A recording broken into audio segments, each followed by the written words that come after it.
संकल्पमस्तु सर्वे भवन्तु सुखिनः। नारायण नारायण नारायण। कौन सा चलेगा? 140 पृष्ठ पर आनंदगिरी। अच्छा, नारायण। पानी ले आना भाई। सामनो गुणांतरमवतारयति अथेति तर्हि पुनरुक्ति स्यात् तत्र एतावानिति लाक्षणिकम कान। ये तो हो गया था। हाँ, तीसरी पंक्ति तो हो गई। अच्छा, तीसरी पंक्ति से तो ठीक है, या यहीं से ला। लाक्षणिकम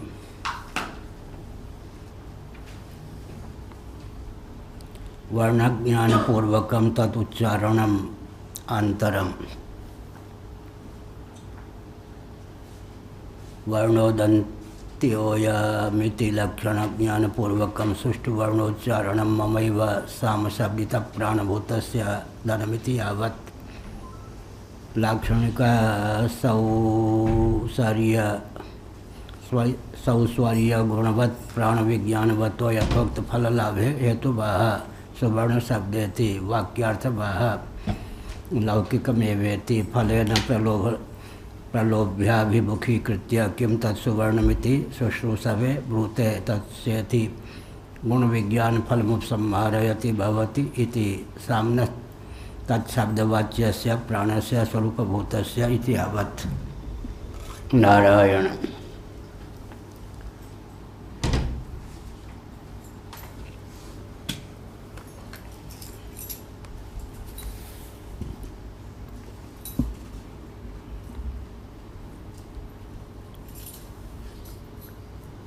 साम का गुणांतर बताना श्रुति को अभीष्ट है। भाष्यकार भगवान उसी के अवतरणिका प्रस्तुत करते हैं अथ कहकर। अथ अद्यो गुण सुवर्णवत्ता लक्षणों विधीयते। साम, सा और अम, सा का अर्थ किया गया स्त्रीलिंग वाचक वाक वाक। अमा का अर्थ किया गया पुल्लिंग वाचक प्राण। वाक और प्राण से उपलक्षित जो भी स्त्री और पुरुष प्रपंच है, प्राणी मात्र सबका ग्रहण हो गया। कभी प्राण भावापन्न वाक होती है, कभी वाक भावापन्न प्राण होता है। जब प्राण से वाक एकीभूत हो जाती है तब प्राण की प्रधानता हो जाती है।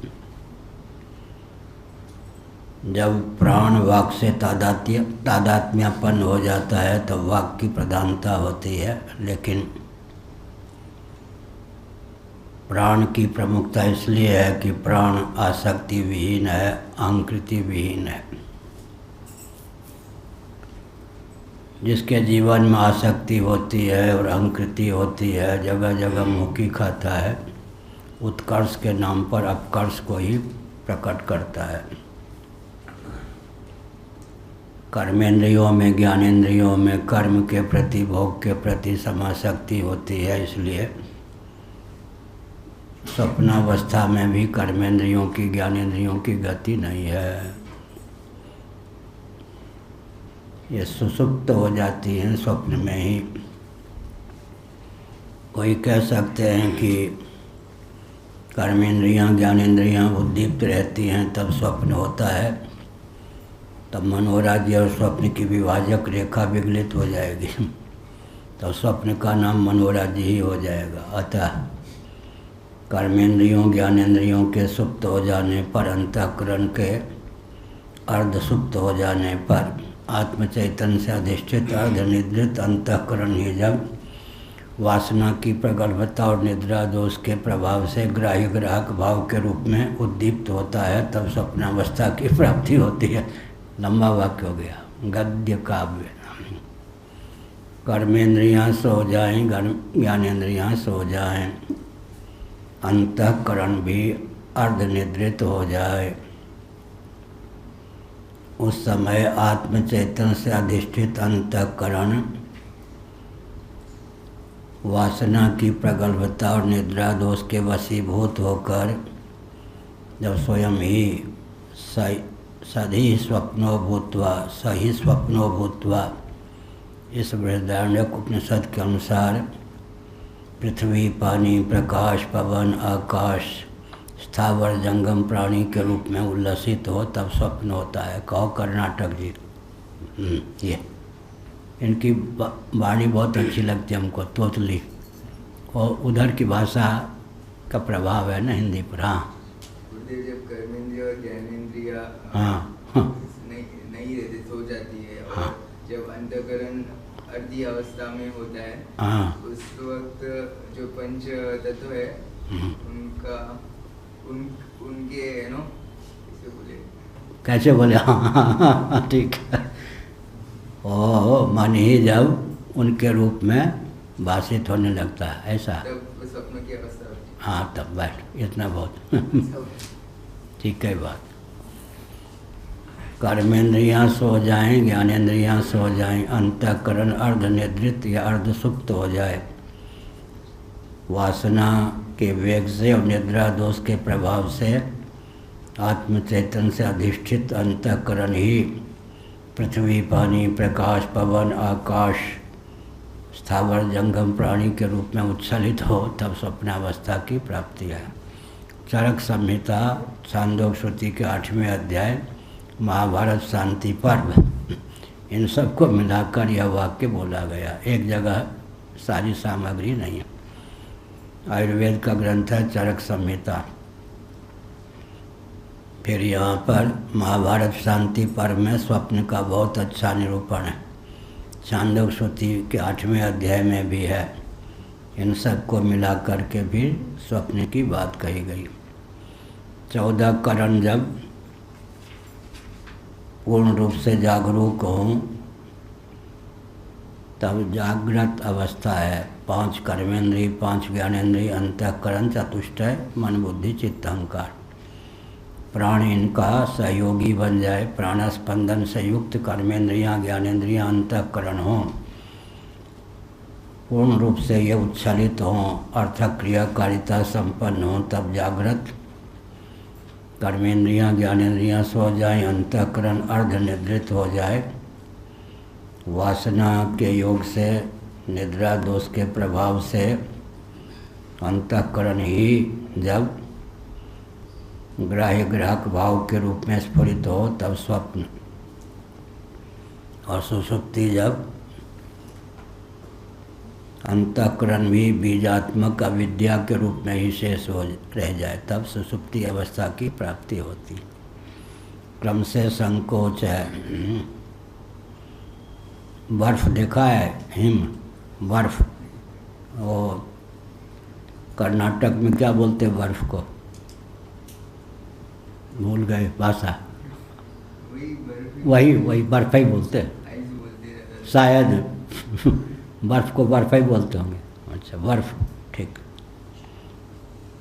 कि 3 अवस्था, एक बिल्कुल घनीभूत हो, दूसरी अवस्था कुछ घनीभूत हो, कुछ द्रवावस्था को प्राप्त हो, तीसरी अवस्था जब बिल्कुल बर्फ जल के रूप में ही दिखाई पड़े। ऐसे ही अंतःकरण की 3 दशा होती है। घनीभूत अवस्था सुषुप्ति है, कुछ जमी हुई, कुछ पिघली हुई अवस्था स्वप्न है, और पूर्ण रूप से पिघली हुई अवस्था जो है जागृत। ठीक।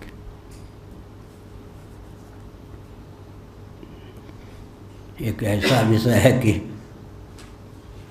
नारायण, पहले प्रणाम कर लूँ पंचदशीकार विद्यारायण स्वामी जी को।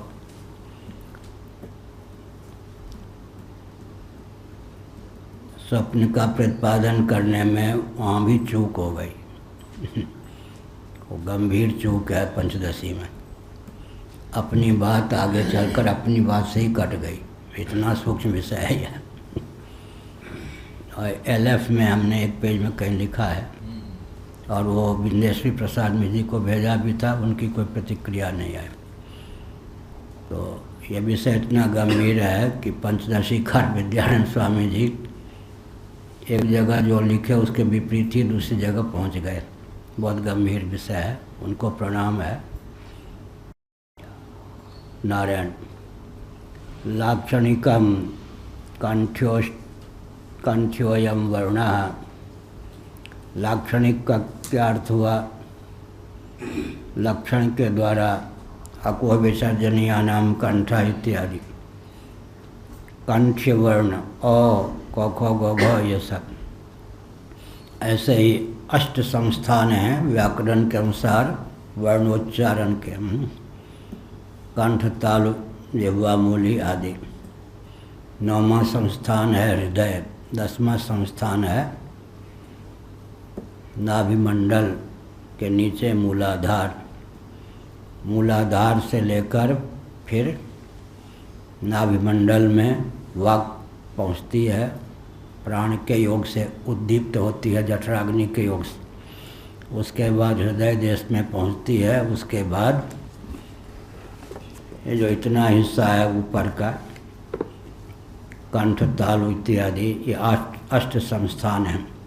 इनके योग से फिर आकार आदि वर्णों का उच्चारण होता है। कल मैंने बताया श्रीमद् भागवत 11, 12, 17। सयेव जीवो विवर प्रसूति प्राणेन घोषेण गुहां प्रविष्ट मनोमयं सूक्ष्मुपैत्य रूपं मात्रा स्वरोवर्ण इति स्थविष्ठः। परा पश्यन्ति मध्यमा वैखरी चारों वाक्य का वर्णन एक ही श्लोक के माध्यम से बहुत मार्मिक विधा से प्रस्तुत किया गया है भागवत में। श्रीमद् भागवत 11, 12, 17 श्लोक बन सके तो याद करना चाहिए। उड़िया में भी अनुवाद है भागवत का, हिंदी में भी है। अर्थ भी इसका जानना चाहिए। परा पश्यन्ति मध्यमा वैखरी चारों वाणी का यहाँ बढ़िया वर्णन है। जो हम विचार करते हैं उस समय जिस वाणी से विचार करते हैं तो वो कौन से? मध्यमा। मनोभावापन्न वाक्य इंद्रिय के द्वारा विचार होता है। मनसूबा, मनोरथ, ख्यालिया, पुलाव जो भी कह दें उर्दू वाले कहेंगे। मनोराज्य जो होता है मनसूबा, मनोरथ, ख्यालिया, पुलाव उर्दू वाले कहते होंगे। पहले मैं उर्दू बहुत बोलता था, अब बोलना छोड़ दिया। क्यों? मेरे हिंदी दिल्ली वाले समझ नहीं पाते थे संस्कृत शब्दों का योग, तो मेरी लाचारी हो गई। या तो अंग्रेजी या उर्दू के शब्द मिला के बोलूं तब अध्यापक और विद्यार्थी समझ पाते थे। फिर जब सन्यासी हुआ तो मैंने उर्दू वाला उच्चारण छोड़ दिया।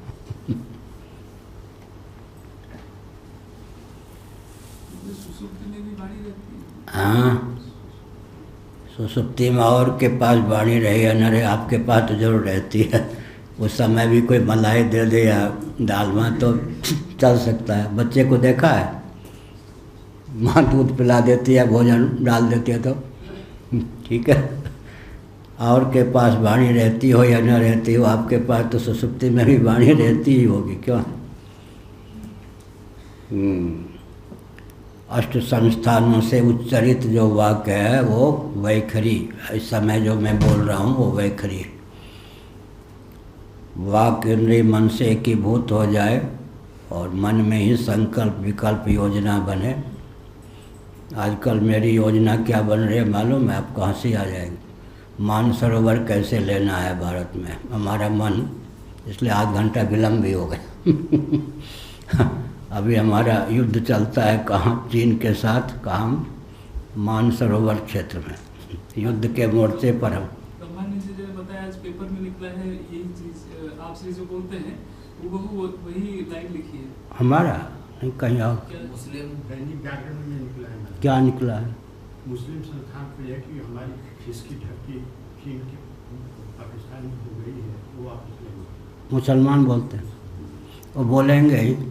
जब मैंने कहा था गिने चुने वर्षों में पाकिस्तान भारत हो, बांग्लादेश भारत हो, चीन के पास किसकी धरती, भारत की धरती हो, मानसरोवर कैलाश, भारत के तीर्थों, शक्ति समन्वित सामंजस्य के बल पर शीघ्र ही भारत अखंड हो, जिम खाना मैदान मुसलमानों का मोहल्ला मेरठ में। तो मेरा नाम 8 जगह हिट लिस्ट में रखा गया था।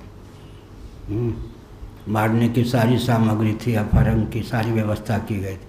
अब पंजाब से भी आवाज़ आ रही है, मुसलमान भी बोल रहे हैं भारत भारत के रूप में उद्भासित हो, भारत का विभाजन हमारे लिए कलंक सिद्ध हो गया। क्या?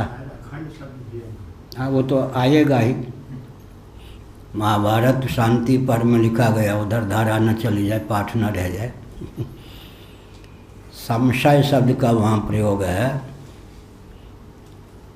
संशय कहने पर बात स्पष्ट नहीं हो सकती सबके हृदय में, तो हमने संकट अर्थ कर दिया है। संकट मोल लिए बिना इतिहास की रचना नहीं होती। नर व्यक्ति भद्र सुमंगल दिन तब देख पाता है जब संकट मोल ले।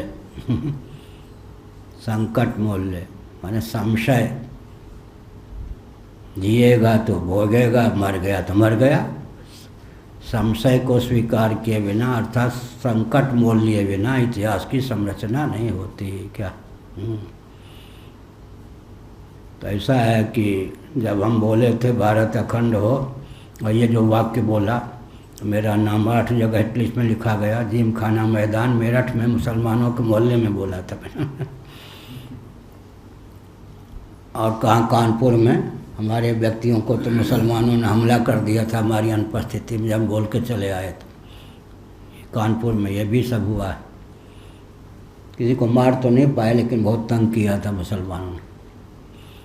लेकिन अब वो लोग बोल रहे हैं, पाकिस्तान में भी गोष्ठी होती है कि भारत से अलग होना हमारे लिए बाधक सिद्ध हो गया, उत्कर्ष में हेतु नहीं। इमरान खां के शासनकाल में व्यक्ति भूखे मर रहे हैं वहाँ।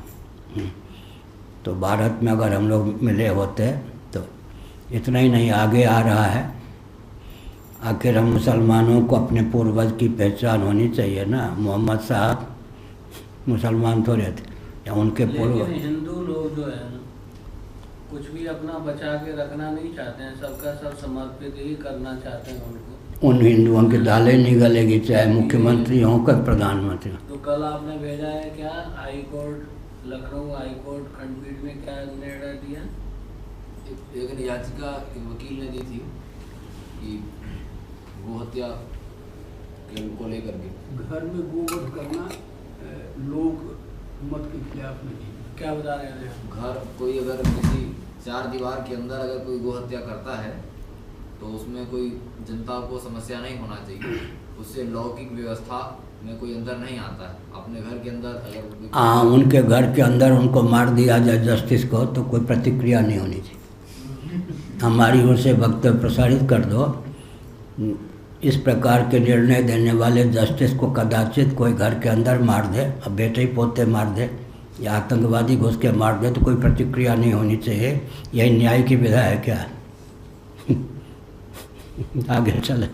एक हिंदू यादव ने और एक दूसरे सिन्हा, एक सिन्हा एक यादव, एक सिन्हा और एक यादव, 2 हिंदुओं ने ऐसा वक्तव्य दिया। हाँ, तो वो हिंदू मुसलमानों के रिश्ते में भी गिर पड़ते हैं। क्या? वो हिंदू ये और खाँटी हिंदू होता तो हमको प्रसन्न करने के लिए ऐसी बात नहीं बोलता। ऐसा नहीं कि वो मुसलमानों की दृष्टि में आस्था के केंद्र होते हों। आपको मालूम है ना, विचार पीयूष पूज्य गुरुदेव का ग्रंथ, उसमें एक बहुत तथ्य दिया है कि जैनों ने हिंदुओं के गुप्त शस्त्रागार का पता मुसलमानों को बता दिया। तो मुसलमानों ने उन शस्त्रों को लेकर सबसे पहले जैनों को कत्ल किया। जब मारने लगे तो उन्होंने कहा, हमको क्यों, हमने तो तुम्हारा उपकार किया, जो दुष्ट तुम अपने बिरादरी के नहीं हो सकते, हमारे कब कैसे हो सकते। इसलिए जैनों को नष्ट किया। अस्त्र शस्त्र के जखीरा बताने वाले जो जैन थे उनको नष्ट किया उन लोगों ने जिनको अस्त्र शस्त्र का पता दिया गया। जो तुम अपने नहीं हो सकते, हमारे कैसे हो गए। चलो ये विषय देना। लाक्षणिकम कंठ ओष्ठ इत्यादि जो हमने कहा कि ऐसे वक्तव्य से हिंदुओं को कितना बुरा असर पड़ा है हृदय पर। 8 जो संस्थान हैं उनके द्वारा सब वर्ण का उच्चारण होता है और अंत में 8 संस्थान तक वाक कैसे आती है। जठराग्नि क्या करती है, प्राण को ऊपर फेंक देती है। प्राण के ऊपर आने से वाक इंद्रिय उससे तादात्म्यपन्न होकर हृदय के माध्यम से कंठक प्रदेश में पहुंचकर फिर अंत में ये जो 8 संस्थान हैं उनके माध्यम से वाक उच्चारित होता है। इस प्रकार से सुष्ठु वर्णोच्चारणम ममैव साम शब्दित प्राणभूतस्य धर्मिति यावत्। इसीलिए ये जो प्राण है उसका धन क्या है, स्व। स्व को धन कहते हैं। आत्मा आत्मी और धन का नाम स्व होता है। वाणी में 2 प्रकार के गुण की प्रतिष्ठा होनी चाहिए, सुस्वरता और शुद्धता। कल बताया सुस्वरता, स्वर लहरी भी मधुर हो, उद्गाता तभी प्रशंसा के पात्र बनते हैं। दंत धावन ठीक से करे दांतमन, दांत और जीभ में मैल न जमा रहे तो उच्चारण स्वर लहरी ठीक होती है। घृत तैल इत्यादि के पान से भी, मुलेठी के सेवन से भी वाक इंद्री ललित होती है। लेकिन किस संस्थान के माध्यम से किस शब्द का उच्चारण होना चाहिए, अक्षर का, उसका भी ठीक से ज्ञान हो और अभ्यास भी हो, तब वाणी में सुस्वरता शुद्धता दोनों गुणों की प्रतिष्ठा होती है। तब ठीक से वेद पाठ होता है, शब्द का उच्चारण होता है, प्रवचन आदि में लालित्य की स्थापना होती है। लालित्य के साथ साथ साहित्य भी होना चाहिए, शुद्धता का सन्निवेश भी होना चाहिए। सुस्वरता कोई गिरे क्या? हाँ, बंदर कोई नर तो नहीं गिरा। यह कहा तो साम का अर्थ मैंने बताया।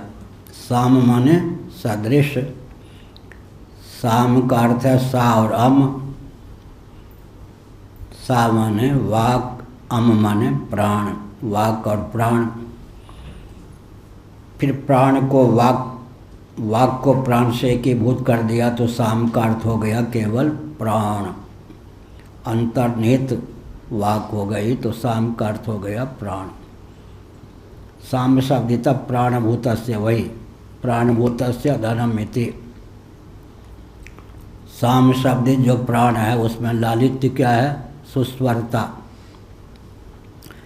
और शुद्धता, सुष्ठु वर्णोच्चारणम, यही साम का अभिप्राय हुआ। लाक्षणिक सौरस्य सौस्वर्य गुणवत् प्राण विज्ञानवतो यथोक्त फल लाभे हेतु माह। अब लाक्षणिक जो सौस्वर्य है, सुस्वरता की प्रतिष्ठा है। एक दिन बताया ना हमने कि एक सभा हो रही थी तो कौन कवि, निराला, बंगाल में पले थे उत्तर प्रदेश उन्नाव जिला के ब्राह्मण, मांसाहारी, शराब वराब खूब पीते थे। निराला जी ने अपनी कविता जला दे जीर्ण शीर्ण प्राचीन क्या करोगे तन जीवनहीन, या निराला जी ने अपनी कविता पढ़ी तो एक व्यक्ति ने कहा कविता तो पढ़ी लेकिन असुर जी ने पढ़ी, माने स्वर लहरी नहीं। तो उन्होंने कहा असुर की कविता सुन ली, अब ससुर की कविता सुनिए। ससुर का तो स्वर सहित, तब हंसी हो गई। उन्होंने कहा असुर, निराला जी ने कहा ससुर, असुर की कविता आप सुन ली, अब ससुर की कविता सुनिए। यही कहा सुष्ठु वर्णोच्चारणम ममैव साम सवित प्राणभूतस्य धनम। प्राणभूत, प्राण का वाक से एकीभूत जो प्राण है उसका सुष्ठ उच्चारण, जिस वर्ण का जहाँ से जिस प्रकार उच्चारण होना चाहिए। वाणी में 2 गुण हो, सुस्वरता भी हो, शुद्धता भी हो। सुस्वरता और शुद्धता दोनों गुणों से युक्त वाक हो। सुवर्ण। अब सुवर्ण शब्द का अर्थ होता है धन, और सुवर्ण वर्ण अकार आदि सुवर्ण, ऐसा। इस प्रकार से कंठादि जो उच्चारण स्थल हैं, यथावत जो जानता भी है, तदनुकूल उच्चारण क्षमता से संपन्न भी है, उसको जो फल मिलता है सुवर्ण, वाणी में लालित्य तो है ही, बाहर से धन भी सोना भी मिलता है। सुवर्ण, वर्ण माने अकारादि, तो स्वर का अर्थ एक सुवर्ण भी होता है। तो लाभ क्या होगा? भूखे नहीं मरेंगे। भगवत कृपा से, शब्द की महिमा से सुवर्ण धातु की भी प्राप्ति होगी। सरस्वती जो है लक्ष्मी होकर के बरसेगी, सोने की भी पर्याप्त प्राप्ति होगी। वाक्यार्थ महालौकिकम एवेति। अब वाक्यार्थ का लौकिकम, भाष्यकार भगवान के वचन, लौकिक में व सुवर्णम गुण विज्ञान फलम भवति। यहाँ पर सुवर्ण कोई सातवें आसमान की चीज़ नहीं है। लोक में जिसको सुवर्ण कहते हैं, सुवर्ण क्यों कहा? सुनहरा वर्ण, सुनहरी कांति बहुत अच्छी मानी जाती है। जिस पुरुष या जिस स्त्री की आकृति सुनहरी हो, उसको लावण्य की दृष्टि से साहित्य में अच्छा मानते हैं। तो इस प्रकार से कहा, सुवर्ण शब्द सामान्यात स्वर सुवर्ण योहा। सुवर्ण शब्द का अर्थ होता है स्वर भी, और सुवर्ण माने सोना भी। स्वर लहरी भी ठीक हो, शुद्धता पूर्वक उच्चारण भी हो, तो ऐसा जो सरस्वती का वरद पुत्र है, भूखे नहीं मरता, उसको सरस्वती कृपा से सुवर्ण की भी प्राप्ति होती है। सुवर्ण माने सोना, उपलक्षण है धन। कल हमने कहा, ग्रंथि बंधन न करे, मांगत में सब चाहे, तिनके पीछे हर फिरें, कहीं भूखे न रह जाए। लौकिक में व सुवर्णम गुण विज्ञान फलम भवति। यहाँ कोई अन्य नहीं, सातवें आसमान की चीज़ का नाम सुवर्ण नहीं है। लौकिक लोक प्रसिद्ध जो सुवर्ण है, इस विज्ञान के प्रभाव से उसको प्राप्त होता है, अर्थात धन वैभव में भी न्यूनता नहीं होती। कितना धन था याज्ञवल्क्य जी के पास, बृहदारण्यक उपनिषद के अनुसार देख। जनक भी कितने उदार थे। इतनी मुद्रा और लीजिए, हाँ, इस प्रश्न का उत्तर दे, अरे अरे इतनी मुद्रा और, इतनी मुद्रा और, इतनी मुद्रा और, मना भी नहीं करते थे। याज्ञवल्क्य जी की पर्याप्त हो गया। वो सभा में वैदुष्य की अभिव्यक्ति करते थे, और जनक जी कहते थे, हाँ कितना बढ़िया सुना है, इतनी मुद्रा और, इतनी मुद्रा और, इतनी मुद्रा और लीजिए। ये नहीं कहते थे पर्याप्त हो गया। फिर वो क्या करते थे? उचित स्थान पर उसका वितरण कर देते थे। क्या 21 पीढ़ी के लिए धन जमा न करे, 21 व्यक्ति को जीवन में स्वावलंबी बनाने का प्रकल्प चलावे। क्या तो कम्युनिज्म की क्या दाल गलेगी?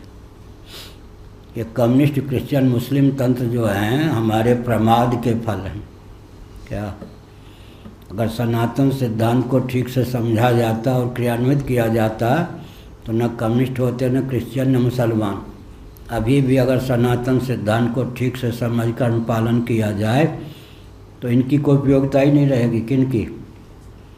क्रिश्चियन, कम्युनिस्ट, मुस्लिम तंत्र की उपयोगिता कब तक है? जब तक हम प्रमाद युक्त हैं। क्या शहीद तेरी मौत ही वतन की जिंदगी, शहीद की मौत वतन की जिंदगी है।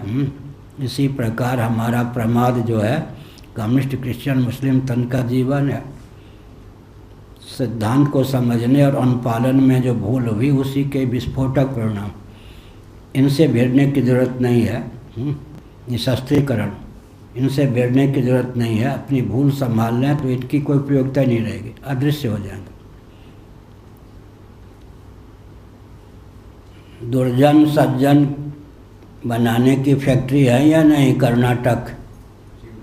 कैसे हैं? हाँ, ये गुरुदेव, जब हम अपनी सनातन धर्म के जो पालन नहीं करते, जो न्याय नीति दी है उसका पालन नहीं करते, तो कम्युनिज्म वहीं पे चालू रहता है। अगर हम अपना धर्म का पालन सही रूप में करेंगे तो उनका अस्तित्व ही नहीं रहेगा। हाँ बैठिए, हमने कहा दुर्जन जो है सज्जन बनाने की फैक्ट्री है। दुर्जनों की दुर्जनता बिना सज्जन हुए किस पर कारगर होगी। दुर्जन जो है वो सज्जनों को उद्भासित करने के स्थल हैं। दुर्जन की दुष्टता जो है, दुर्जनता जब तक सज्जन न हो तब तक किस पर कारगर होगी। और सज्जन जो है वो दुर्जन बनाने की फैक्ट्री है। सज्जनों की जो सज्जनता है जब तक दुर्जन न हो तब तक कैसे मालूम पड़े कि कितने पानी में हम हैं। अहिंसा प्रतिष्ठा, तो वैर भाव रखने वाले भी शांत हो जाएं, किसी के दाल न गले। सज्जन विश्व में है तो दुर्जन को उत्पन्न करेंगे ही। सज्जन की सज्जनता दुष्टों की उत्पत्ति में हेतु है। मनोविज्ञान हुआ है, लोग संगे कैसे कह रहे शंकराचार्य। और दुर्जन की दुर्जनता सज्जनों की उत्पत्ति में हेतु है। दुर्जन की दुर्जनता किस पे कारगर होगी? सज्जनों पे। और सज्जन की सज्जनता कारगर किस पर होगी? दुर्जन पे। इसलिए सृष्टि में तो 16वें अध्याय के अनुसार ये दो रहेंगे ही। द्वौ भूत सर्गो लोकेस्मिन् स्वर्ग दैव आसुर एवच। दैव आसुर ये आरंभ से। सज्जन है तो दुर्जन को उद्भासित करेंगे ही। दुर्जन है तो उनकी दुर्जनता सज्जनों पर ही कारगर हो सकती है, सज्जन को उद्भासित करेंगे। ये सृष्टि है चयन पूर्वक रहने के लिए नहीं। दुर्जन है तो सज्जन रहेंगे ही, सज्जन है तो दुर्जन रहेंगे ही नहीं। यह नहीं कि दुर्जन ही रह जाएं सज्जन न रहें, यह नहीं कि सज्जन ही रह जाएं दुर्जन रह जाएं। एक हैं तो दूसरे को उद्भासित किए बिना नहीं रह सकते। ठीक।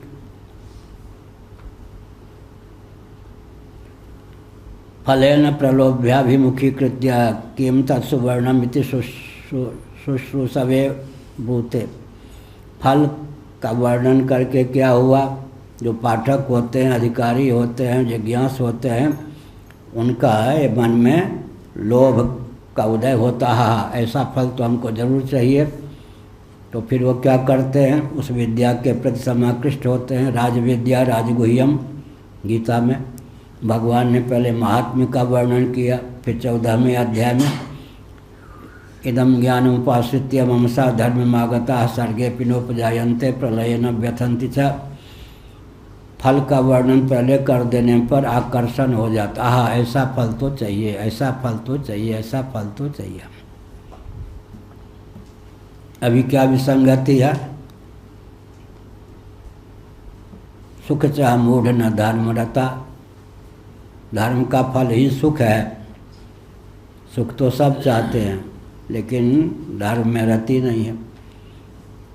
तो जो फल बताया गया, सचमुच में जो फल मिलता है धर्म के मार्ग पर चलने पर, ब्रह्म के मार्ग पर चलने पर, किसके हृदय को आकृष्ट नहीं कर सकता है?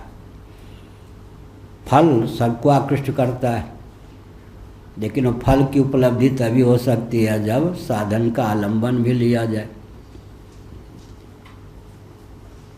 फल के द्वारा प्रलोभन देकर श्रुति ने क्या किया? सुवर्ण की प्राप्ति का मार्ग प्रशस्त किया।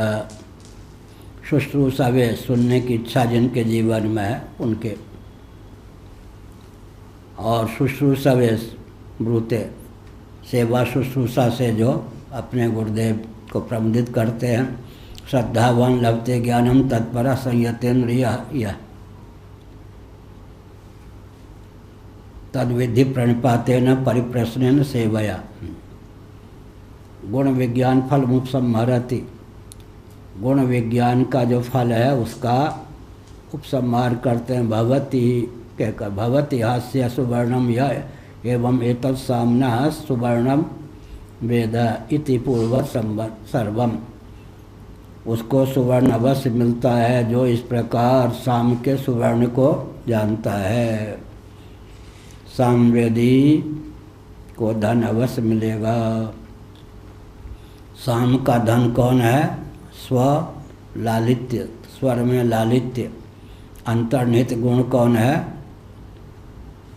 शुद्धता, उच्चारण में शुद्धता हो, स्पष्टता हो, स्वर में माधुरी हो, दोनों गुणों से संपन्न व्यक्ति होगा सुवर्ण को प्राप्त करा देगा।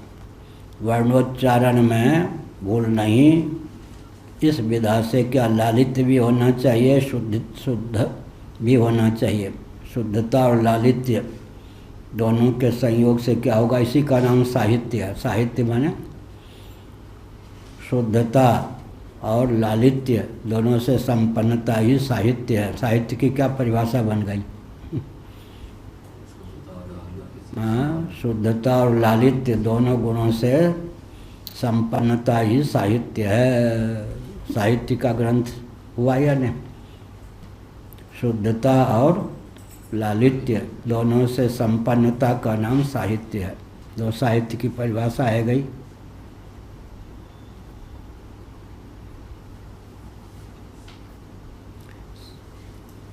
सामनस तत्शब्दवाच्यस्य प्राणस्य स्वरूपभूतस्य इति यावत्।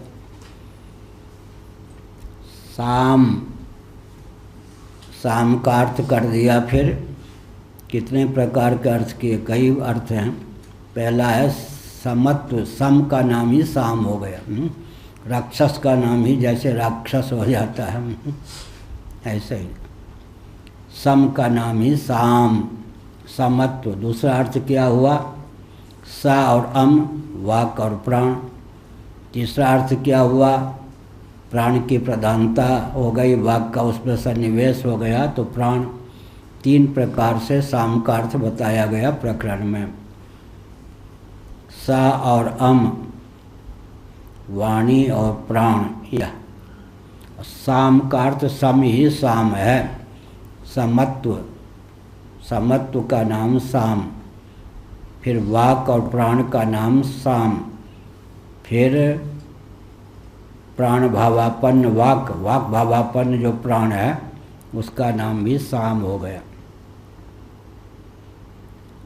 सामनस तत्शब्दवाच्यस्य प्राणस्य, प्राण के अर्थ में स्वरूपभूतस्य इति अहंग्रहोपासनया प्राणतादात्म्यापन्नस्य उपासकस्य।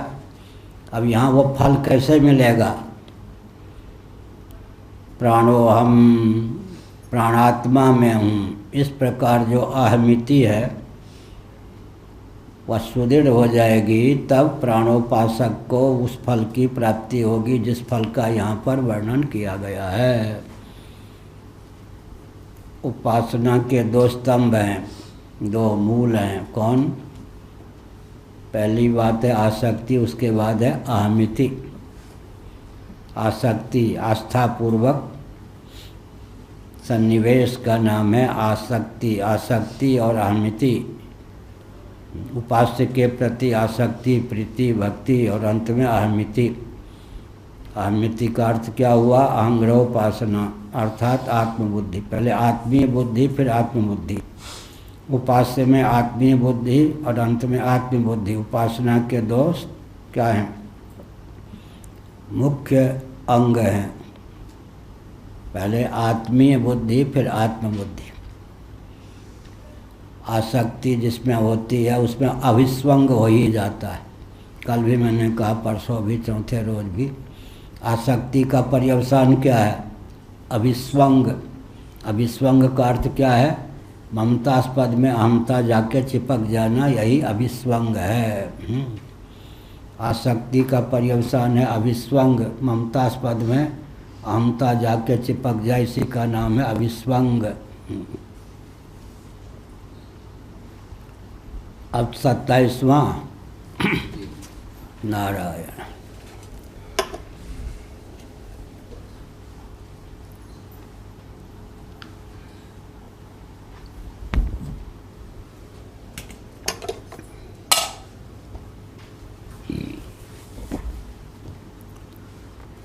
तस्य हितस्य साम्नो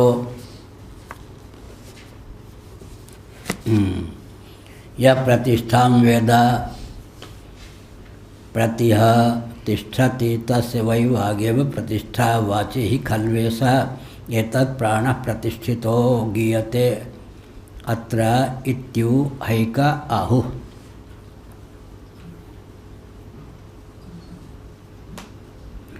जो व्यक्ति यही हुआ ना? अन्न क्या है अन्न? क्या हुआ? गीयते यत्र नहीं गीयते अन्न। अन्न यही ना? अन्न इति इत्युहैक आहु,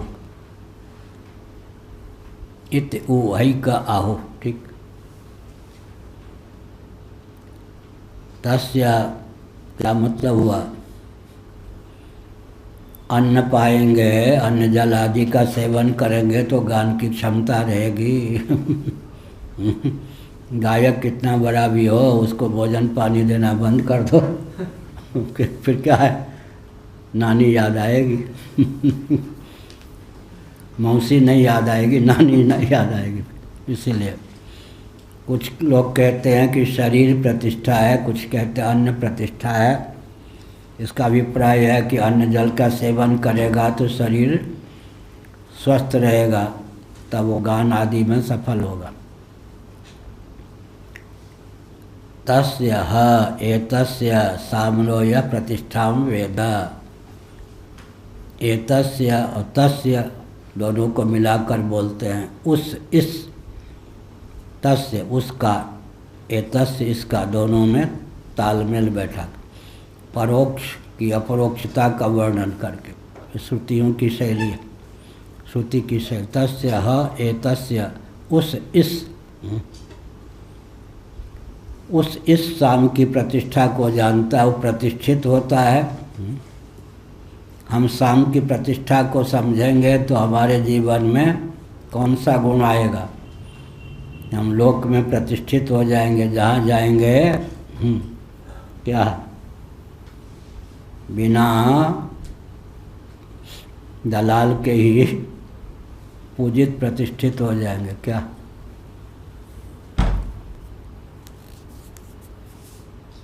एक विशेष बात है, कोई कितना भी किसी को दबाना चाहे लेकिन प्रकृति नहीं दबाती किसी को, न परमात्मा दबाती। आरंभ से हमने इस मनोविज्ञान का आलम्बन लिया। भाषा से, प्रांत से सुदूर नैमिषारण्य आदि में रहे, वहाँ घोर प्रांतीयता। और ये भी कि इसका परिवार से संबंध बिल्कुल नहीं है, कोई गुप्त या प्रकट। इसको मार के फेंक भी देंगे तो कौन क्या करेगा, यहाँ तक सब स्थिति थी। लेकिन ये जो विज्ञान है वो विज्ञान ही व्यक्ति का रक्षक होता है। इसलिए कहा प्रतिष्ठा। कोई बाग में ऐसा पुष्प विकसित हुआ हो, माली की दृष्टि भी उस पुष्प पर न जाती हो, लेकिन भगवान की शक्ति, प्रकृति की दूती जो हवा है वो उसके सुगंध को लेकर चारों ओर विकीर्ण कर देती है। जिसके जीवन में जो गुण है उसके पांव खींचने का कोई कितना भी प्रयास करे, वो गुण प्रकट होके रहेगा ही। इसमें यो भगवान का क्या है, संविधान है। ये कोई नहीं कह सकता कि हमारे पांव खींचने वाले बहुत हैं। पांव खींचने वाले बने रहें, आपके जीवन में जो गुणगण हैं, दिव्यता हैं, उनकी अभिव्यक्ति भगवान की शक्ति, प्रकृति अपनी चमत्कृति के द्वारा व्यक्त करेगी। ठीक, ऐसा नहीं। अब यहाँ तो शंकराचार्य होने के अरे उम्मीदवारों के ढेर, हम कहीं बहुत दूर भाग रहे थे 2.5 साल से, लेकिन प्रकृति ने क्या किया, एक से एक विद्वान थे, एक से एक विचित्र थे, कुछ तो रोने लग गए भरी सभा में। आज मेरा छोटा खोटा भाई शंकराचार्य के पद पर बैठा है, मैं इसका अभिनंदन स्वागत सब कर रहा हूँ सभा में। इससे अधिक मेरी मौत की बात क्या हो सकती। शास्त्री स्वामी LLB थे, MA थे, पार्लियामेंट के सदस्य रहे थे, शास्त्री थे, IAS भी थे। वाह, IAS उस समय इतनी योग्यता थी। पूर्वाचार्य ने एक सभा में दिल्ली में कहा कि हमने जिनको शंकराचार्य बनाया है उनके स्वागत सभा में आपको मंच का संचालन करना है। अब हम तो उनको पूज्य मानते थे। उनके आँखों से आंसू आगे भरी सभा। इससे छोटा दिन खोटा दिन क्या होगा। मैं अपने छोटे भाई गुरु भाई का शंकराचार्य के पद पर प्रतिष्ठित होने के उपलक्ष्य में अभिनंदन करवा रहा हूँ। मेरे लिए इससे बढ़कर मौत की क्या स्थिति होगी। उनका भतीजा बैठा था, मुंह की ओर देखने लगा, वो रोक नहीं पाए ना असल में। तब फिर वो तंत्र विद्या के जानकार थे, अमुक देवी आपके इसके अंग की रक्षा करें, वो बदल लिया। पर जनता समझ गई कि सबसे ज़्यादा कष्ट निको है। अब मेरे पास माइक आने था, मैंने कहा कभी मैंने नहीं चाहा शंकराचार्य का पद मिले। आप जैसे योग्य व्यक्ति होते तो मुझे बहुत प्रसन्नता होती, लेकिन मैं क्या करूं, प्रकृति का विधान, परमात्मा का संविधान, मुझे शंकराचार्य बना दिया गया। मैं आपको अभी भी बहुत उत्कृष्ट रिश्ते देखता हूं। अब रो परे वो बेचारे। इसीलिए कहा किसी को ये हो कि कलयुग है, टांग खींचने वाले बहुत सारे। कलयुग का राज्य है या भगवान का राज्य? कलयुग भी तो भगवान का अधीन है या नहीं? अगर कलयुग है तो हम तो जहाँ जाएंगे वहीं कलयुग का राज्य होगा। भगवान का राज्य है, कलयुग भी भगवान का अधीन है ना। ऐसा विश्वास करके सिद्धांत का प्रतिपादन करना चाहिए। रक्षा करने वाले भगवान हैं। इसलिए तस्या हितस्या साम्रो यः प्रतिष्ठां वेद प्रति तिष्ठति। साम की प्रतिष्ठा को जो जानता है वो जहाँ जाता है प्रतिष्ठित होता है। तस्य वै वागेव प्रतिष्ठा। साम की प्रतिष्ठा वाक ही है। उद्गाता स्वर लहरी में उच्चारण करते हैं, प्राण उस वाक से एकीभूत हो जाए, फिर स्वर लहरी भी हो तो वो प्रतिष्ठा है। साम की प्रतिष्ठा क्या है? वाक। पहले क्या किया? प्राण की प्रधानता से वर्णन किया। साम, सा का अर्थ हुआ स्त्रीलिंग वाचक है वाक। अम का अर्थ हो गया प्राण। प्राण की प्रतिष्ठा। अब वाक की प्रधानता से निरूपण किया जा रहा। वाच्या खल वैसा एतत् प्राण प्रतिष्ठितो गीयते अन्न इत्युहैक आहु। वाक में प्रतिष्ठित हुआ जो प्राण है वो गाया जाता है। प्राण जब वाक से एकीभूत हो जाए तब गान होता है। क्या? जब कोई व्यक्ति तैराकी होगा तो कुंभक सधेगा या नहीं, और जो दौड़ेगा उस समय कुंभक प्राणायाम स्वाभाविक रूप से होगा या नहीं, और कुल्हाड़ी लेकर के लकड़ी को फाड़ेगा, जो भी परिश्रम वाला काम होगा उसे पता हो या न पता हो, जितना भी पराक्रम होता है बिना कुंभक के हो नहीं सकता। कुंभक के बिना होगा क्या? ऐसे कुल्हाड़ी लेकर काष्ठ पे बजाते समय कुंभक स्वाभाविक होगा या नहीं? जो भी पराक्रम का वैभव है जीवन में वो बिना कुंभक के हो नहीं सकता, भले ही व्यक्ति जाने या न जाने। इसी प्रकार से कहा वाक के साथ प्राण एकीभूत हो गया तो प्राण की प्रतिष्ठा कौन हो गई? वाक। और वाक की प्रतिष्ठा कौन है? प्राण। जब जैसन तब तैसन। प्राण से एकीभूत हो गई वाक, तो वाक किस में जाके प्रतिष्ठित हो गई? वाणी, प्राण में। प्राण जब वाक से एकीभूत हो गया तो प्राण किस में जाके प्रतिष्ठित हुआ? वाक में। इसका मतलब व्यवहार में क्या शिक्षा मिलती है? कहो उत्तराखंड, वो कुछ और ही बोलेगा। अरे क्या बोल रहे थे हम? व्यवहार में। हाँ, आगे बैठा। व्यवहार में इस विज्ञान को कैसे लाएंगे? किसको आगे करना चाहिए तब काम सफल होगा। सब जगह स्वयं को आगे नहीं करना चाहिए। क्या कहीं प्राण को आगे कर दें वाक को पीछे, कहीं वाक को आगे कर दें प्राण को पीछे, कहीं प्राण में एकीभूत हो जाए वाक, कहीं वाक में एकीभूत हो जाए प्राण। क्या? ऐसे ही जिस मोर्चे पर जिसको आगे करना चाहिए उसको आगे कर दें। युद्ध में क्या किया, धृष्टद्युम्न को आगे किया युधिष्ठिर जी ने, राजा युधिष्ठिर। उनके नियामक किसको बनाया, भीमसेन को। भीमसेन का भी नियामक किनको बनाया, अर्जुन को।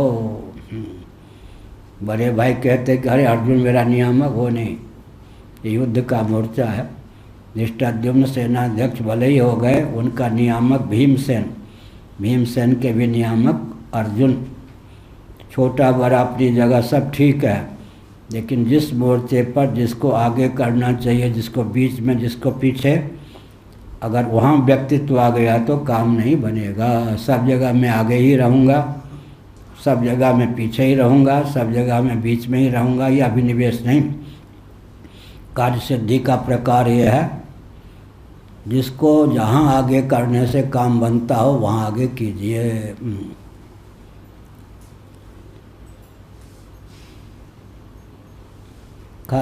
वाची खल्वेश एतत् प्राण प्रतिष्ठितो गीयते अन्न इत्युहै का आहु।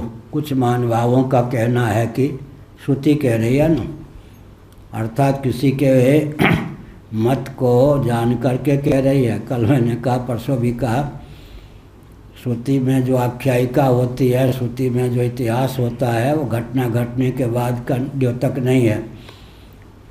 श्रुति जो है उसमें वो क्षमता है कि उसमें जो आख्यायिका है या इतिहास है उसके अनुसार घटना घट जाती है।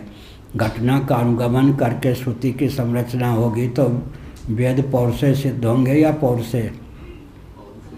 से हो जाएंगे। वेद अपौर से, ईश्वर के द्वारा उपदिष्ट होने पर भी ईश्वर के द्वारा विरचित नहीं।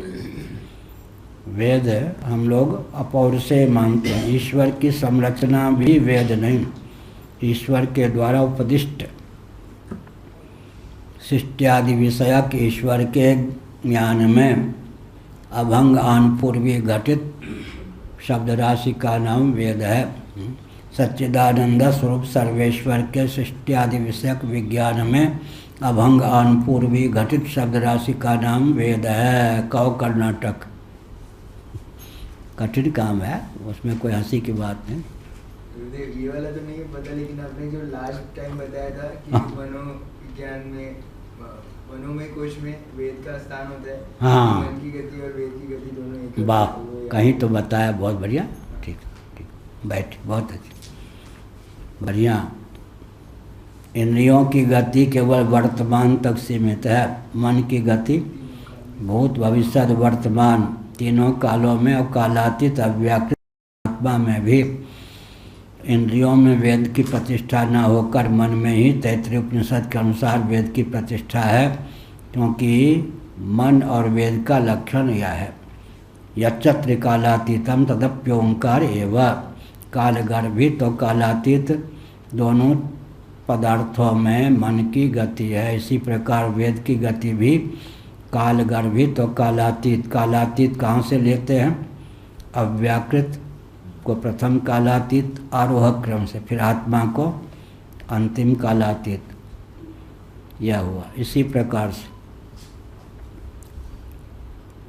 यहाँ प्रतिष्ठा वाक है, वाक में प्रतिष्ठित है प्राण। जो इस प्रकार जानता है वो प्रतिष्ठित होता है, प्रतिष्ठित होता है, अर्थात उसे जय जयकार लगाने वाले क्योंकि इकट्ठा करना नहीं पड़ता, वो अपनी महिमा से ही महिमान्वित होता है। जहाँ जाता है इस विज्ञान के बल पर ही वह थोड़े समय में प्रतिष्ठित हो जाता है। अब यहाँ पर वो वाक भी किस में प्रतिष्ठित है, भाई अन्न जल नहीं दोगे किसी वक्ता को तो उसका क्या होगा, इसलिए क्या कहा, अन्य, अन्न में, अन्य इति, अन्न में प्रतिष्ठित। कुछ लोगों का कहना है एतत् प्राण प्रतिष्ठितो गीयते अन्न इति ऐक आहो। अन्न का अर्थ फिर क्या हो गया, अन्नमय शरीर। अन्न का सेवन करेंगे तो शरीर सुरक्षित रहेगा, इसी में वाक प्रतिष्ठित है। भोजन आदि करेंगे तो शरीर स्वस्थ रहेगा, वाणी भी बुलंद रहेगी, यह अभिप्राय। पैदल घूमते घूमते चला गया एक गांव में, क्षत्रियों का गांव था, सूर्यास्त हो चुका था, एकदम फटा कपड़ा ये सब। तो वो लोग नहीं हमको पहचान पाए, उस समय के ध्रुव चैतन्य, वो लोग नैमिष वालों के शिष्य थे, अब क्षत्रिय लोग थे। तो हमने कहा कि 2-3 दिनों के हम भूखे हैं, हमको भोजन चाहिए, लेकिन हम ब्राह्मण के घर का ही बना हुआ कच्चा भोजन करते हैं। खैर बोला नहीं जा रहा था, वो सब आगे वो कबीरपंथी, उन दिनों उत्तर प्रदेश में कबीरदास के पंक्तियों को याद करके बाबाओं की परीक्षा ली जाती थी। सन्मार्ग में रोज ही कबीर वाणी बढ़िया इतना सा होता है ना, प्रथम पृष्ठ पे कबीरदास की कोई वाणी, फिर उसका अर्थ भी कर दे, अच्छा है। वो लोग पूछने आ गए, हमने कहा भले आदमी, मैं भूखा प्यासा हूँ, बोला नहीं जाता है, पहले किसी ब्राह्मण को चेताओ, उसके यहाँ भोजन की व्यवस्था करो, फिर जो पूछना हो पूछना। एक ब्राह्मण थे, भोजन की व्यवस्था की गई, उनके यहाँ भोजन प्राप्त हो गया। उसके बाद हमने कहा आ जाओ, तो प्रश्न करने लगे। हमने उत्तर दिया, अरे मुर्दा था ये तो जी गया एक शब्द भी नहीं बोला जाता था, जी गया। ठीक, फिर अता पता पूछने लग गए। तो हमने कहा ध्रुव चैतन्य का नाम सुना होगा? अरे क्या कहना, हमने कहा वही मैं ध्रुव चैतन्य हूँ अच्छा, तो नैमिष वाले वो सब शिष्य थे, ठाकुर लोग बड़े विकट थे। अन्न में प्रतिष्ठा है, कुछ लोग कहते हैं शरीर, अन्नमय कोष में किसकी प्रतिष्ठा है? प्राण की, वाक की। प्राण तादात्म्यापन वाक, वाक तादात्म्यापन प्राण। लेकिन खाएंगे पिएंगे उचित ढंग से तब शरीर पुष्ट रहेगा, वाणी परिपुष्ट रहेगी, अभिप्राय। अरे हाँ, इधर से उत्तराखंड से, कौन सी दिशा? पश्चिम, हाँ पश्चिम दिशा। शरीर छोड़ते हैं, प्राण अंतःकरण के सहित गति कर लेता है, उस समय उसको पुष्टि होने के लिए क्या मार्ग मिलता है? मैंने भोजन पानी, राशन पानी। अरे वहाँ ध्यान रखना भाई, डालमा जरूर पहुँचाना उड़ीसा के डालमा की व्यवस्था रखना, क्या वहाँ कोई डालमा की व्यवस्था रखना, ठीक कह रहे। जब कोई व्यक्ति शरीर छोड़ता है और कैवल मोक्ष जिसे मिलना नहीं है, वही ना, तत्व ज्ञान है नहीं तो कैवल मोक्ष तो मिलना नहीं है। पूरी अष्टक से जीव कला, यही ना, शरीर कौन छोड़ती है? पूरी अष्टक से जीव कला। शरीर कौन छोड़ता है? पूरी अष्टक से जीव। पूरी अष्टक माने कर्मेंद्रीय पंचक, ज्ञानेंद्रीय पंचक, प्राण पंचक, तन्मात्र पंचक, अविद्या काम और कर्म, 8 पुरियाँ। कर्मेंद्रीय पंचक, ज्ञानेंद्रीय पंचक, प्राण पंचक, तन्मात्र पंचक, अंतःकरण चतुष्टय, अंतःकरण पंचक, अविद्या काम और कर्म। बाहर जैसे 8 पुरियाँ, 8वीं पुरी जगन्नाथपुरी है, ऐसे ही अभ्यंतर 8 पुरियाँ। पूरी अष्टक से जीव कला शरीर छोड़ देती है। उस समय इनका कहना है कि उस जीव कला को उज्जीवित रखने के लिए कर्मेंद्रिय, ज्ञानेंद्रिय, अंतःकरण, प्राणों को पुष्ट करने के लिए क्या तो यहाँ जो विधिवत श्राद्ध इत्यादि करते हैं उससे आहार की प्राप्ति हो जाती है, या जो अपने जीवन में डट के कर्म उपासना कर्म पालन किया उसके फलस्वरूप उनको आहार मिल जाता है। यह है पूरी अष्टक से जीव कला। और फिर स्वप्न में आहार कौन पहुंचाता है? आपको स्वप्न आता है, वहाँ भोजन कौन पहुंचाता है? भोजन मिलता है या नहीं? अच्छा, कर्मोपासना के फलस्वरूप बाहर से कोई अन्न जल पहुँचावे या न पहुँचावे, कर्मोपासना के जो संस्कार अंतःकरण में सन्निहित होते हैं वही आहार बन करके पूरी अष्टक सहित जीव कला को परिपुष्ट करते हैं। शंकराचार्य ने लिखा कि आधुनिक उदाहरण दें किसी व्यक्ति ने अपने लिए इतना धन जमा करके रखा है कि बेटे पोते आदि कुछ न दें तो भी जीवन यापन आराम से हो सकता है। इसी प्रकार किसी व्यक्ति ने कर्म उपासना की पूंजी इतनी इकट्ठा कर ली जीवन काल में, उसके निमित्त कोई श्राद्ध तर्पण आदि करे या न करे क्या उसको पोषण मिल जाता है। जिसकी पुण्य की पूंजी कम है यहाँ से राशन पानी पहुँचावे, मुर्दे के मुख के ऊपर भी अन्न रखते या नहीं, रखते हैं या नहीं, मुंह में इधर भी रखते होंगे। इसीलिए वो जो पुण्य है उसके जीवन में वही पूरी अष्टक सहित जीव कला को अन्न के रूप में अभिव्यक्त होकर पुष्ट करता है। यह गुरुजी, हाँ जब प्राण शरीर से छूटता है तो मुँह खोल जाता है, क्यों क्यों? हाँ, वहाँ पर पूरी अष्टक सहित जीव कला मुँह से निकली। आँख कैसे कैसे रहते हैं तो वहाँ पूरी अष्टक सहित जीव कला आँख से निकली। जो मुंह बांधता है समझो कि मुंह से प्राण निकले, पूरी अष्टक सहित जीव कला। किसी किसी के पूरी अष्टक सहित जीव कला गुदा मार्ग से निकल जाती है, किसी के लिंग से निकल जाती है। किस लोक में वो जीव गया उसका सूचक है यह। किसी के ब्रह्मरंध्र भेदन करके निकल, कोई अरबों व्यक्तियों में कोई ब्रह्मरंध्र गीता के 8वें अध्याय के अनुसार ब्रह्मरंध्र का भेदन करके किसी की जीव कला जो नासिका से किसी मुख जो बाधे, इसका मतलब मुख से प्राण वायु या पूरी अष्टक से जीव कला का जो उत्क्रमण हुआ, शरीर का त्याग किया उसने, वो मुख से यह द्योतक। महाभारत में कहीं आया था उस हाथ पैर से भी जाता है। हाँ, हाथ पैर से उंगलियों से भी जाता है। हाथ पाँव से तो हाथ यूँ कर अकड़ जाता होगा। ठीक।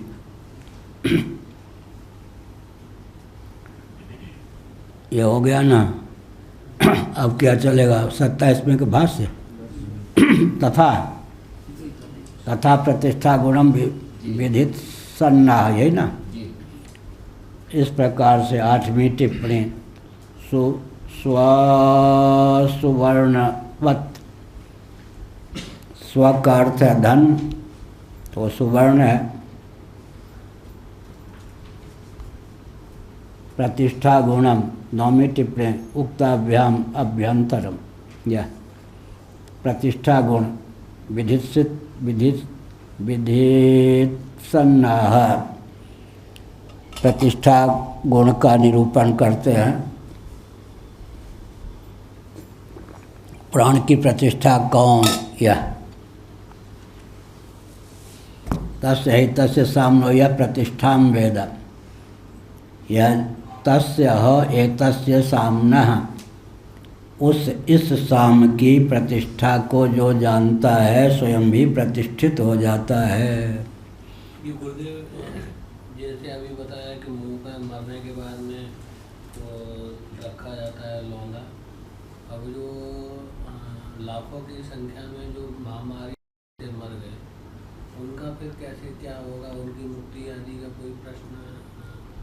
हाँ, उनके लिए कोई श्राद्ध करने वाला नहीं, कोई तर्पण करने वाला नहीं, विधिवत दाह भी नहीं, ये सब। अगर वे पुण्य की पूंजी इकट्ठा करके गए तो उससे योगक्षेम होगा, नहीं तो आजकल कुछ बोलने पर बवाल न हो जाए। क्या लाखों व्यक्ति हजारों व्यक्ति विश्व में मर गए इससे, कोरोना आदि से, तो दैन्य भाव की प्राप्ति होती है। प्रतिष्ठत अस्यामिति प्रतिष्ठा वाक्ताम प्रतिष्ठाम साम्नो गुणम यो वेद स प्रतिष्ठति। ये प्राण की प्रतिष्ठा कौन है? वाक। वाक क्यों है? कभी वाक की प्रतिष्ठा प्राण, कहीं प्राण की प्रतिष्ठा वाक क्यों कहा? कभी कभी वाक से प्राण एकीभूत हो जाए तब उच्चारण होता है। तो प्राण की प्रतिष्ठा फिर वाक, आरोह क्रम अवरोह क्रम, अवरोह क्रम में प्राण की प्रतिष्ठा वाक है। वाक्ताम प्रतिष्ठाम सामनो गुणम, वह जो साम की प्रतिष्ठा है, साम शब्दितस्य प्राणस्य, यहाँ साम का अर्थ होता है प्राण। प्राण के इस गुण को, अर्थात प्राण जो है साम संज्ञक प्राण, वो वाक्य में प्रतिष्ठित है। इस राशि को जो जानता है वह भी लोक में प्रतिष्ठित हो जाता है। टिप्पणी, प्रतिष्ठाम लभते लोके, यही लोक में प्रतिष्ठित होता है। जो जिसकी प्रतिष्ठा है उसके रहस्य को जो जान जाता है, उस प्रतिष्ठा को, उस रहस्य के बोध के बल पर, रहस्य बोध के बल पर वह स्वयं भी प्रतिष्ठित हो जाता है। एक बहुत विचित्र बात है, हमने किसी को अरबपति समझा तो हम अरबपति होंगे क्या?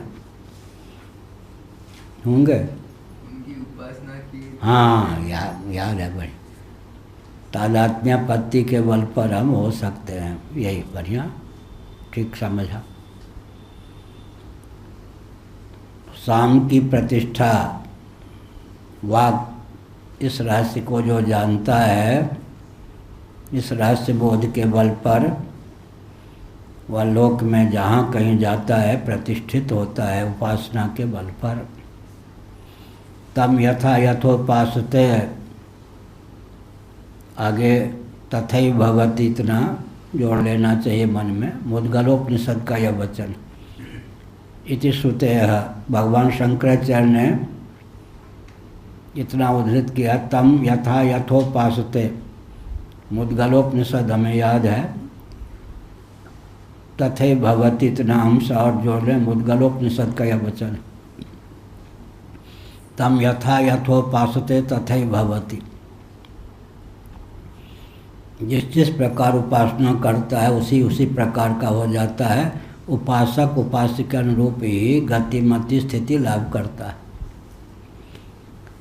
तद्गुणत्वम युक्तम, उपासना की विशेषता क्या हुई?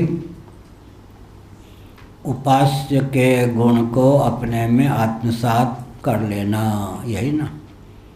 चमेली का तेल क्यों कहते हैं? चमेली में जो दिव्यता है उसको तेल में क्या करते हैं? कर्षित कर लेते हैं।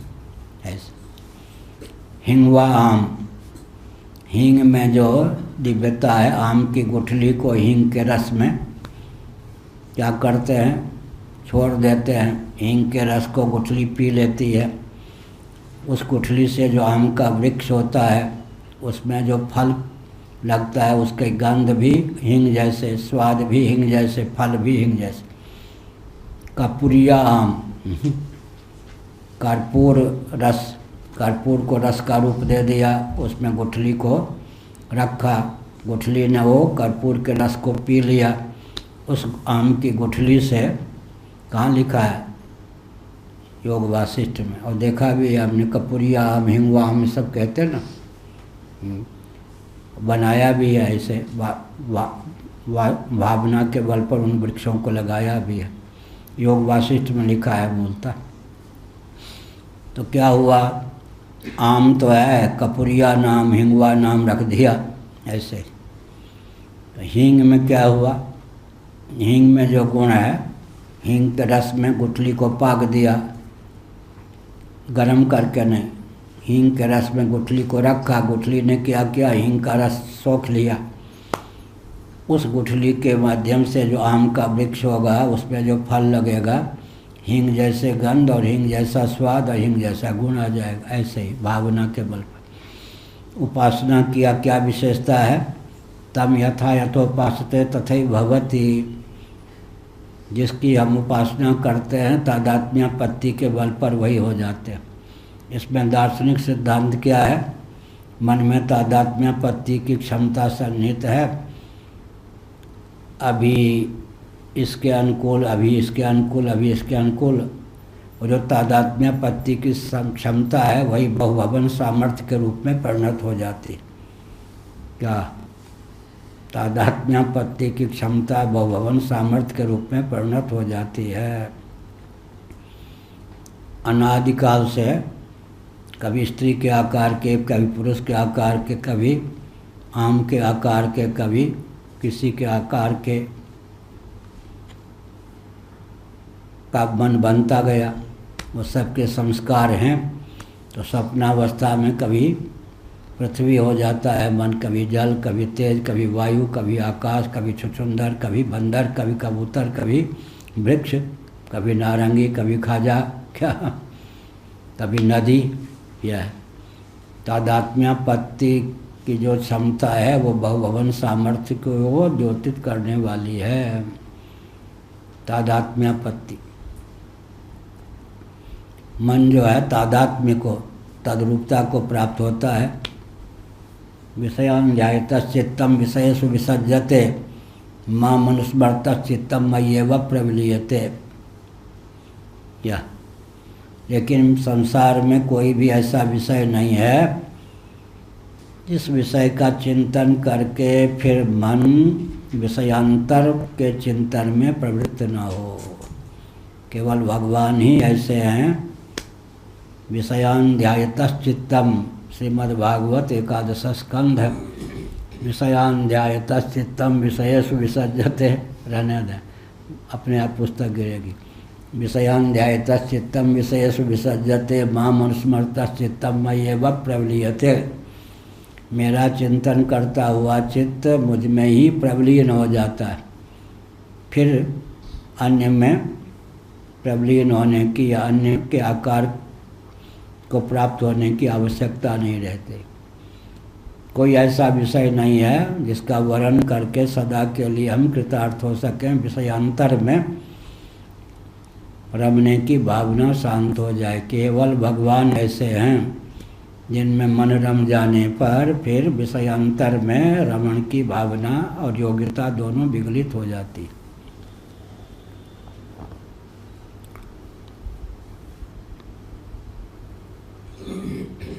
तम यथा यथोपासते तथैव भवति।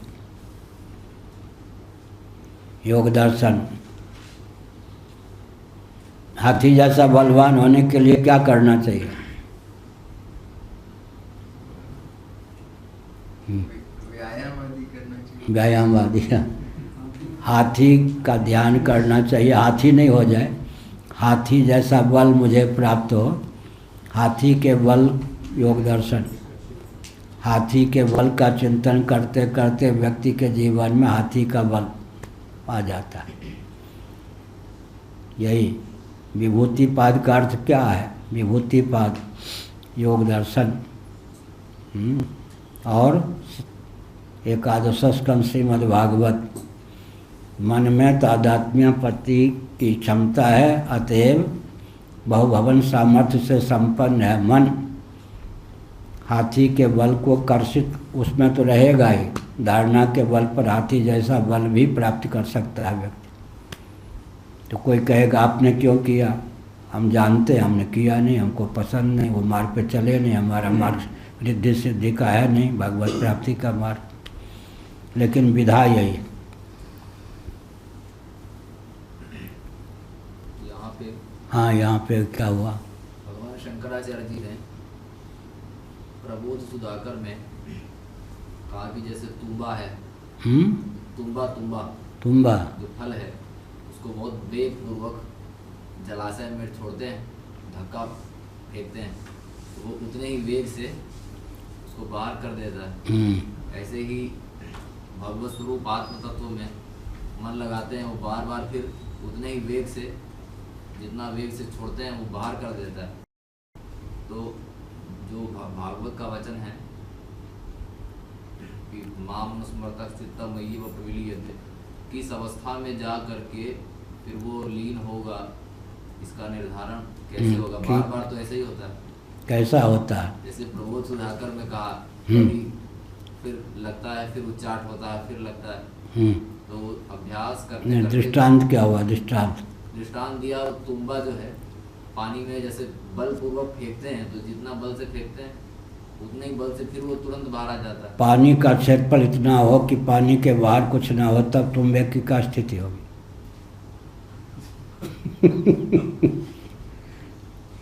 ब्रह्म का क्षेत्रफल अगर सीमित हो तब तो ठीक है।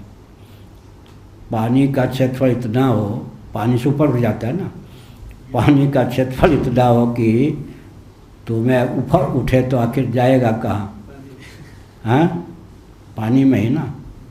फिर आत्मा को व्यापक या परमात्मा को व्यापक मान लिया तो मन अगर to every action there is an equal and opposite reaction, प्रत्येक क्रिया की समान और विपक्षी प्रतिक्रिया होती है। तो गुरुत्वाकर्षण का सिद्धांत है, एक फुटबॉल लिया, बॉल में यूँ फेंका, उतने वेग से वो इधर आया। लेकिन यहाँ पर यह है कि एक आमसेन उदाहरण है, ब्रह्म में मन को लगाया, वेगपूर्वक लगाया, उछल के आ गया, लेकिन वो जितने समय के लिए, क्षण के लिए ही सही इष्ट में लगा, उपास्य में लगा, उपासिका गुण उसमें आया या नहीं? बाद में उछलने की क्षमता ही उसकी, उछल कूद की क्षमता ही उसकी शांत हो जाती। बच्चे बहुत उछल कूद करते हैं पर नींद में शांत हो जाते हैं। ऐसे ही उछल कूद की क्षमता जो है धीरे धीरे विगलित हो जाती है। माँ मनुस्मृत चित्तम लीयते फिर विलीयते फिर प्रबलीयते, मय्येव लीयते फिर विलीयते फिर प्रबलीयते।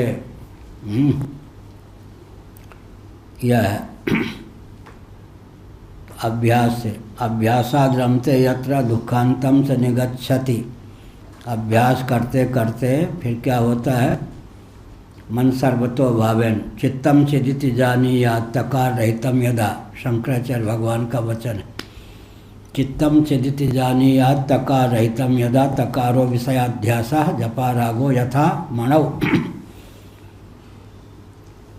चित्त में जो चित्त के आगे तो है, तो संयुक्त चित्त, चौईकारची तो संयुक्त चित्त, तो संयुक्त, उसमें से तकार हटा लें। तकार क्या है? विषयाध्यास। तो चित्त चार खाने चित्त होकर चिन्ह मात्र रह जाता है। तो जितने बार हम ध्यान करेंगे उतने बार क्या होगा?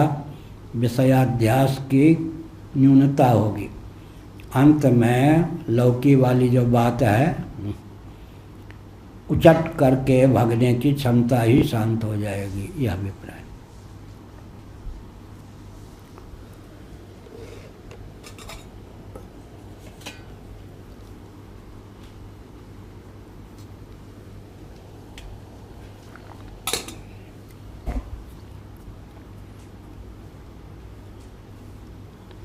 उर्वत् फलेन प्रलोभिताय का प्रतिष्ठेति शुश्रूषवा तस्य वै सामनो वागेव। उर्वत् फल के प्रति प्रलोभन देती हुई श्रुति क्या कहती है? ये जो प्रलोभन है इसलिए कि व्यक्ति फल का वर्णन सुन करके आकृष्ट हो जाए, तो इस उपासना के प्रति अग्रसर हो। अग्रसर प्रलोभिताय का प्रतिष्ठिति शुश्रूषवा।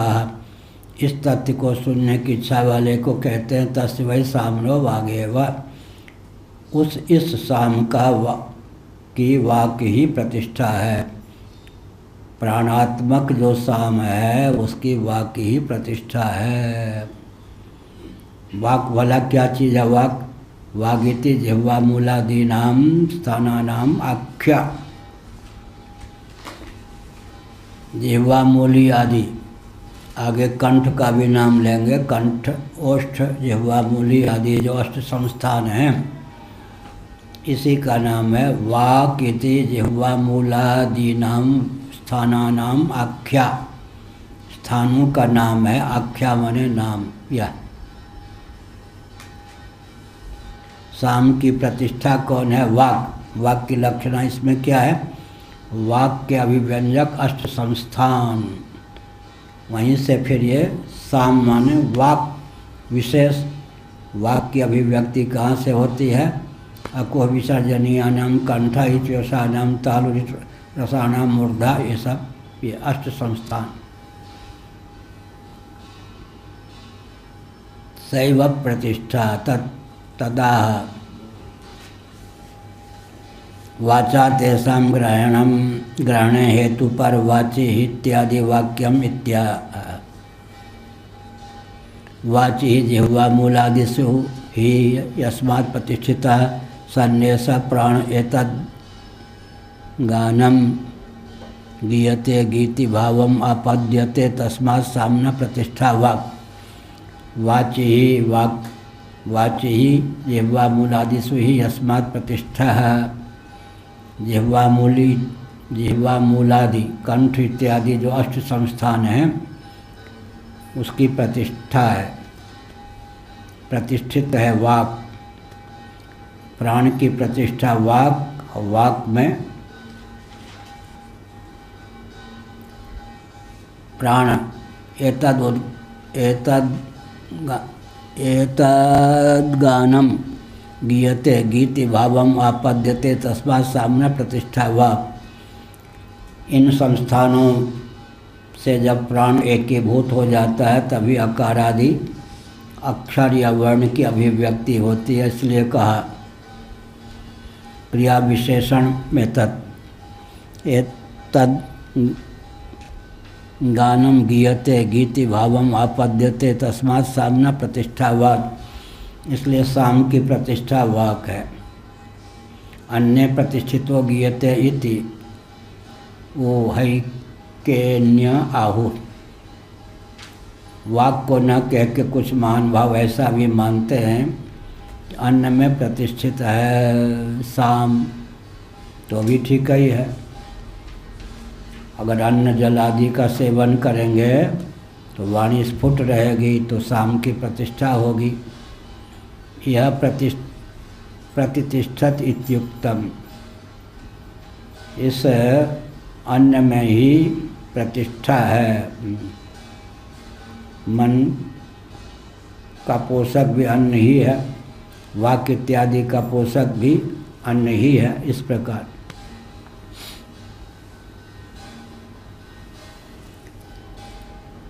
अनिंदितत्वादेकीय पक्षस्य विकल्पेन प्रतिष्ठा गुण विज्ञानम कुर्याद वाग्वा प्रतिष्ठानम वेति। यह क्या?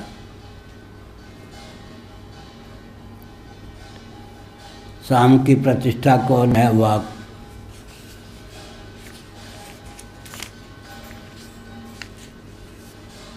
अन्न का परिणाम ही शरीर है, शरीर में प्रतिष्ठित हुआ ही गाया जा सकता है, साम का उद्गान हो सकता है। इसलिए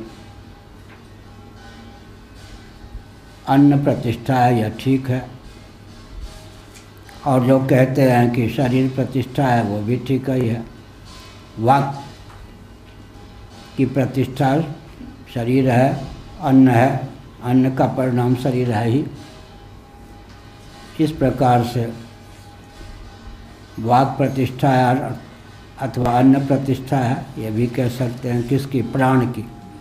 प्राण अन्न में प्रतिष्ठित है या वाक में प्रतिष्ठित है, दोनों सिद्ध है, कोई गलत नहीं।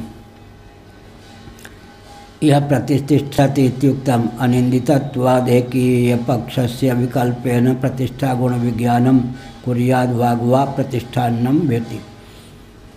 दोनों में कोई भी निंदा का विषय ना हो, दोनों ही समीचीन हो तो मानने में कोई आपत्ति नहीं। कोई विकल्प भी रख दे, वो विकल्प भी अगर यथार्थ का उद्दीपक है तो कोई अनर्थ की बात नहीं। विकल्प को भी स्वीकार करने में कोई आपत्ति नहीं।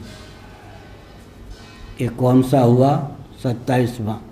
उपास्यस्य प्रतिष्ठा गुणत्वेपि कथम उपासकस्य तद्गुणत्वम तत्र।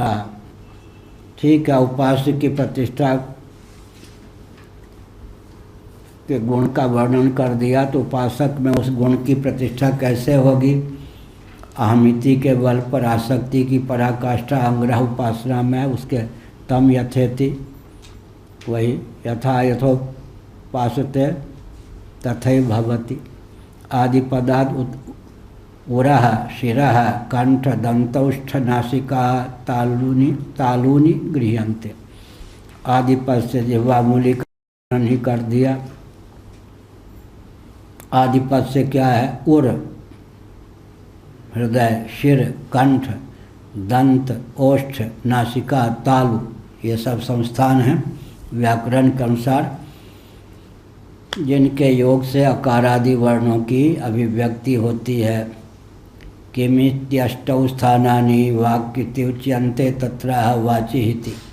ये 8 संस्थान हैं किसके? वाक्य उच्चारण प्राण ही तत्त संस्थान से युक्त होकर तत्त अक्षर रूप वाक्य का रूप धारण करता है। प्राण की अभिव्यंजक संस्थान के योग से वाग रूपता सिद्ध है, यह अभिप्राय हुआ। पक्षांतर महा, कुछ महानुभावों का कहना है, संप्रदाय विदों का, कि अन्न प्रतिष्ठा है, तो अभी कोई बात नहीं।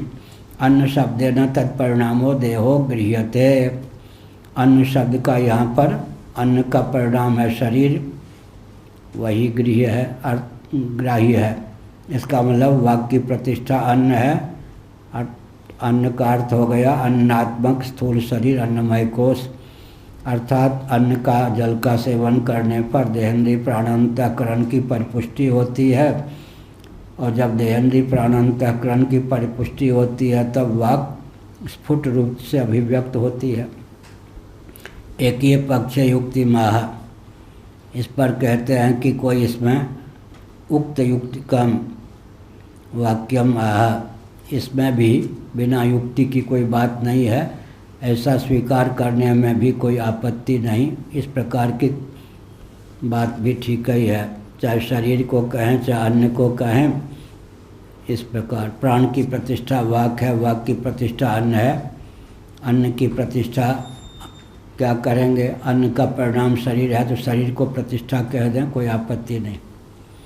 यह प्रतिष्ठा अनिंद्य, इसमें कोई अन्न शब्देन तत्परिणामो देहो गृह्यते। एक ही पक्ष युक्ति माह कथम तर्हि प्रतिष्ठा गुणस्य प्राणस्य विज्ञानम कर्तव्यम इति। इस प्रकार प्रतिष्ठा जो गुण है प्राण को लेकर के कहा, प्राण की प्रतिष्ठा वाक है, इस गुण को अपने जीवन में आखिर धारण करना हो तो क्या विधा है? इस पर कहा अनिंदितत्वात्। अनिंदितत्वात् एक ही पक्ष से विकल्पेन प्रतिष्ठा, दूसरा पक्ष भी स्वीकार करें तो निंदा का विषय नहीं है, वो भी समीचीन ही है। इस प्रकार से कहा गया, अन्न को प्रतिष्ठा माने तो, वाक को प्रतिष्ठा माने तो प्राण की स्थिति के लिए अन्न भी अपेक्षित है। अन्न का अर्थ है कि अन्न का परिणाम शरीर, और प्राण उद्दीप्त हो, इसके लिए वाक की भी, तो वाक सहित शरीर या वाक अथवा शरीर दोनों विधा से काम चल सकता है। क्या हो गया? ओम पूर्णमदः पूर्णमिदं पूर्णात् पूर्णमुदच्यते पूर्णस्य पूर्णमादाय पूर्णमेवावशिष्यते। ओम शांति शांति शांति।